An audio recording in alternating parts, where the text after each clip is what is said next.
areas in New York, northwest Suffolk, southwest Suffolk, northeast Suffolk, and southeast Suffolk, and the following areas in Connecticut: southern New Haven, southern Middlesex, southern New London, northern New Haven, northern Middlesex, and northern New London.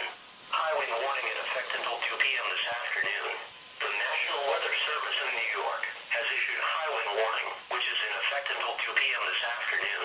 Locations: New Haven, Middlesex, and New London counties in southern Connecticut and Suffolk County in New York. Hazards: strong and damaging winds. Winds, northwest 30 to 40 miles per hour with gusts up to 60 miles per hour. Timing: the strongest winds will occur late tonight through early Sunday afternoon. Impacts: strong wind gusts may down tree limbs and power lines. Driving high-profile vehicles will be difficult, especially on elevated roadways and bridges. Blowing snow may reduce visibilities, even after new snow has stopped falling. This will make travel and snow removal efforts difficult. A high wind warning means a hazardous high wind event is expected or occurring. Sustained wind speeds of at least 40 miles per hour or gusts of 58 miles per hour or more can lead to property damage.